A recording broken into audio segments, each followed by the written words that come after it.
अस्सलाम वालेकुम। As usual मैं एक ऐसी वीडियो बना रहा हूँ जिसमें आई गारंटी यू कि I am giving you the most authentic fresh information जो शायद हमारे किसी भी न्यूज़ मीडिया से आपको ना मिल सके।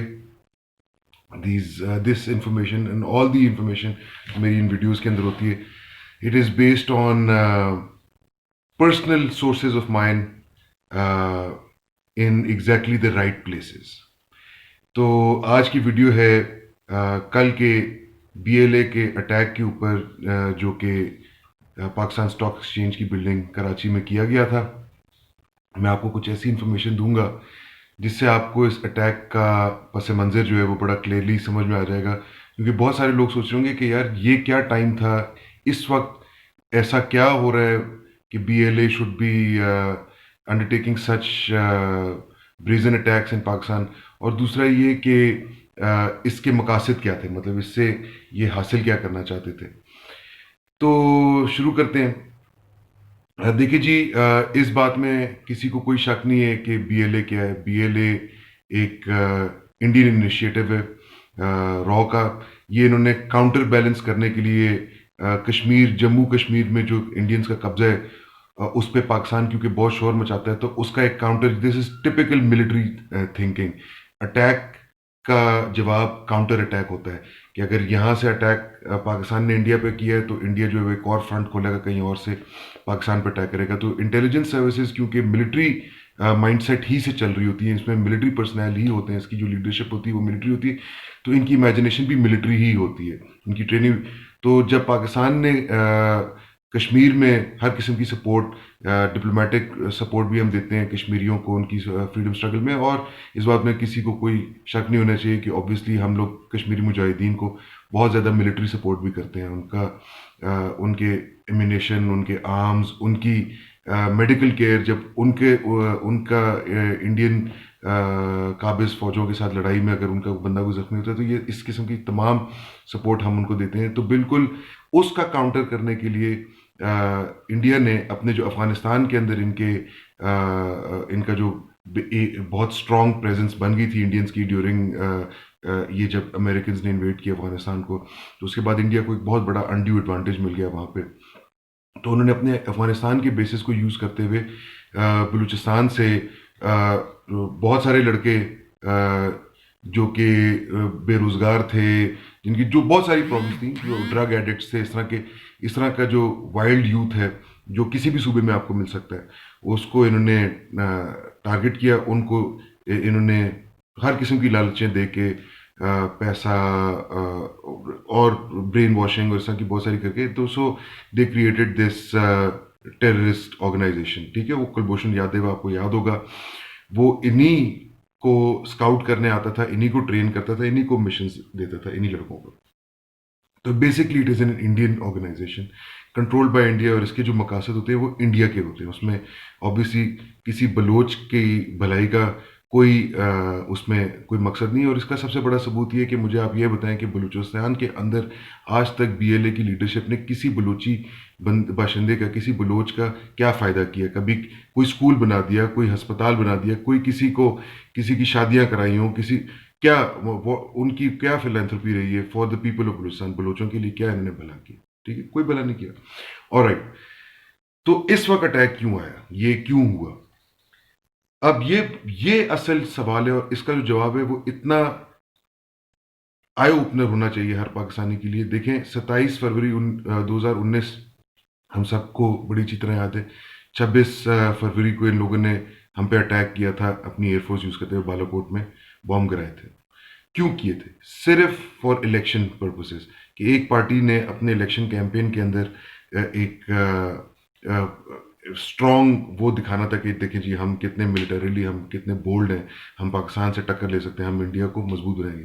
सो for their local event they were ready to risk a nuclear war. ठीक है, क्योंकि पाकिस्तान और इंडिया की अगर प्रॉपर जंग हो जाए तो वो तो न्यूक्लियर हो जाएगी। तो अपनी एक लोकल उसके लिए अब ये इतने पागल हो चुके हैं इंडियंस के, इस वक्त ये अटैक करने का सिर्फ एक मकसद था। आज तीसरी मीटिंग है between Indian general and Chinese general Ladakh की सिचुएशन के ऊपर, ठीक है। और इंडियंस को इस बात का बड़ी अच्छी तरह पता था कि आज की भी ये तीसरी नेगोशिएशन भी फेल हो जाएगी, जैसे पिछली दो फेल हुई हैं। चाइनीज़ बिल्कुल भी इनका इलाका खाली करने के लिए तैयार नहीं।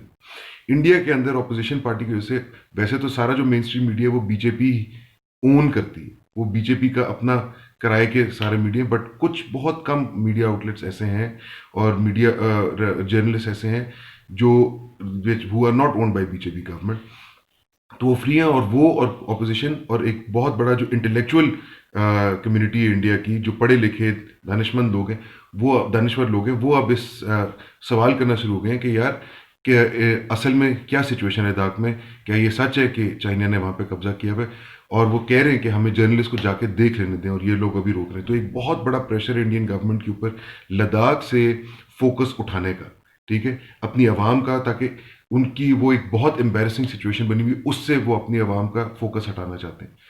तो ईजीएस्ट जो तरीका था उनका फोकस हटाने का वो ये था कि पाकिस्तान में एक मेजर, एक फिल्म की तरह एक मेजर टेररिस्ट ऑपरेशन हो रहा हो, जिसकी लाइव कवरेज 3-4 दिन तक चलती रहे, और उसमें ये मीटिंग जो इनकी अभी होने वाली है दो जर्नलों की, जो कि फेल हो जाएगी, उसका वो सब कुछ छुप जाए आवाम से, इंडियन आवाम से। तो अगेन मैं कह रहा था कि आप लोगों के लिए, पाकिस्तानियों के लिए जाग जाने का ये मकाम है कि अपनी लोकल पॉलिटिक्स, अपनी लोकल फेलियर्स को छुपाने के लिए दे आर रेडी टू, वो अब पाकिस्तान को इस कामों के लिए यूज़ करते हैं। कभी जहाज़ भेज के बॉम्बिंग करा दी, कभी ये बीएलए से वो अटैक करा दिया, कि उनकी आवाम को literally for lack of a better description के चुस्नी एक पकड़ा दें, ताकि वो अपने जो असल उनके मसाइल है उनसे उनका फोकस हटा सके। ठीक हो गया।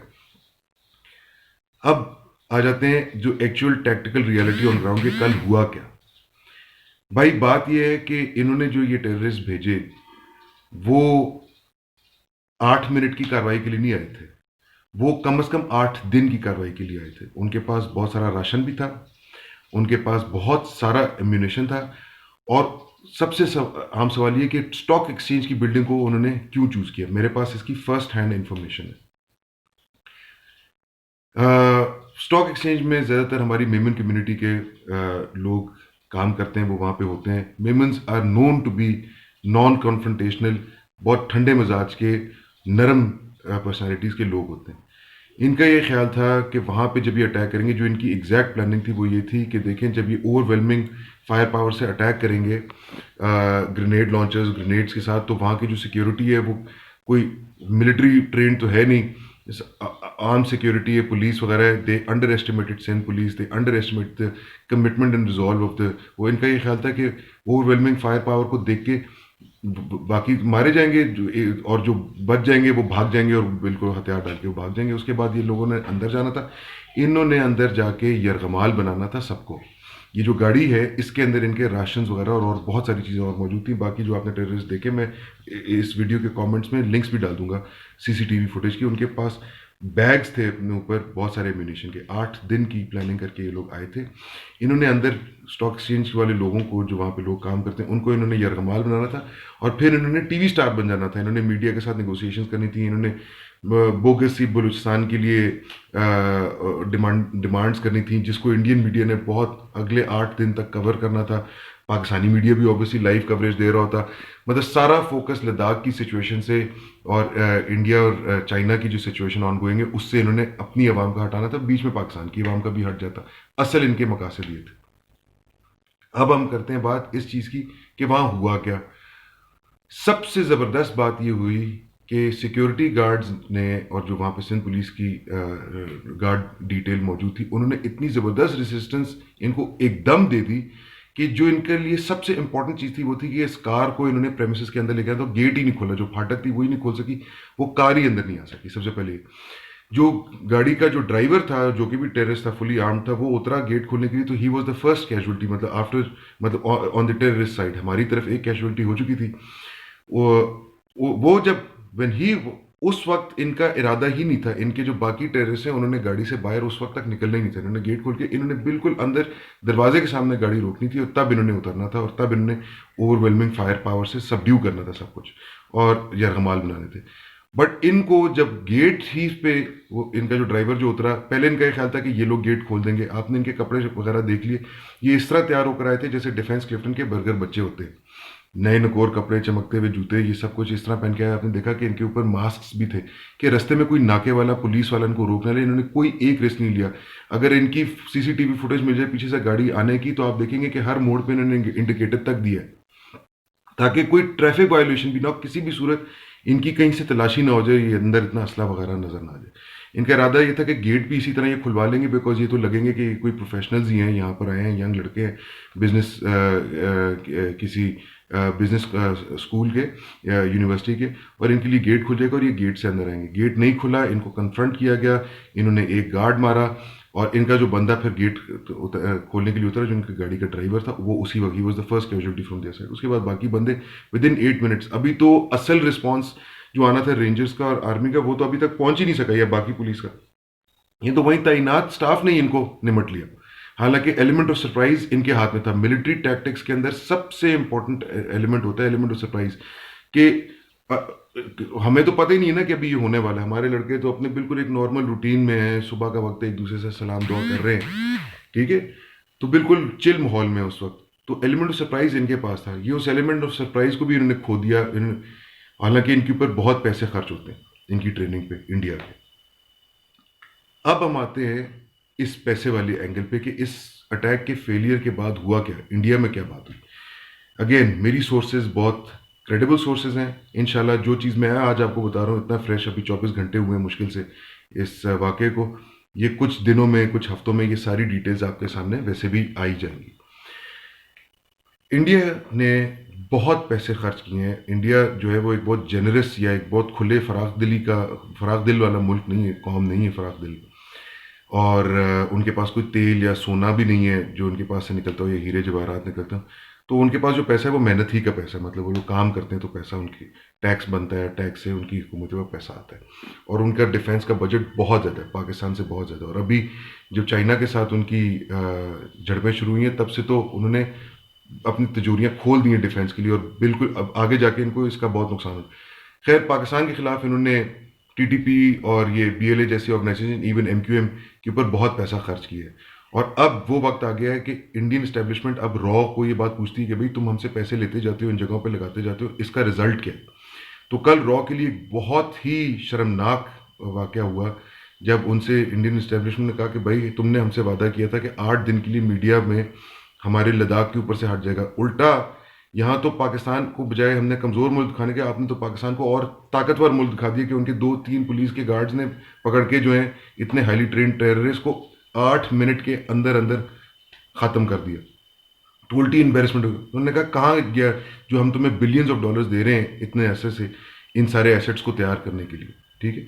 तो ये एक बहुत सख्त एम्बेरसमेंट सिचुएशन बन गई। वो पूरे अपना जो बीएलए प्रोग्राम है उसी को क्वेश्चन करना शुरू किया। और उसमें मजे की बात है कि बीएलए में क्योंकि इन लोगों ने लड़के ही बहुत बुरे बुरे चूज किए थे, जो लूजर्स थे अपनी अपनी कम्युनिटी के, उन्होंने इनके पैसे के साथ भी बहुत याशे की। उन्होंने इनसे पैसे ले लेके जो इनको वादे करते रहे कि हम आपके लिए ये करेंगे, फिर वो उन्होंने 10 में से 1%, 100 में से 1% सिर्फ मुश्किल से करके दिए। बाकी वो अपनी यशु में ही उन्होंने इनका सारा पैसा लड़कियों में, ड्रग्स में, इस तरह की चीज़ों में, बाहर के ट्रिप्स में, इन चीज़ों में, गाड़ियों में, इस तरह की चीज़ों में उन्होंने इंडिया के सारे पैसे वो लगा दिए। तो वो सारी गेम इनकी इन पे ही उलट पड़ चुकी है।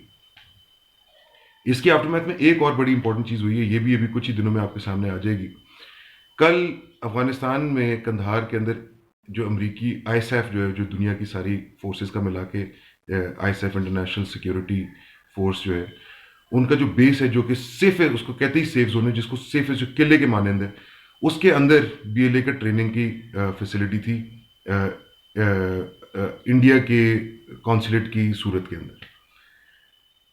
अब आपको ये थोड़ा सा इंतज़ार करना पड़ेगा जानने के लिए कि कल रात को एक बहुत बड़ी कार के अंदर एक्सप्लोसिव्स भर के उस सेफ जोन के अंदर उस बिल्डिंग तक पहुंचाएगी। वो बिल्डिंग इस वक्त तबाह हो चुकी है। कल रात को तकरीबन फजर के वक्त, फजर से पहले एक बहुत बड़ा धमाका हुआ वो बिल्डिंग, और उसके अंदर बहुत सारे बीएलए के बंदे मारे गए, इंक्लूडिंग उनकी टॉप लीडरशिप।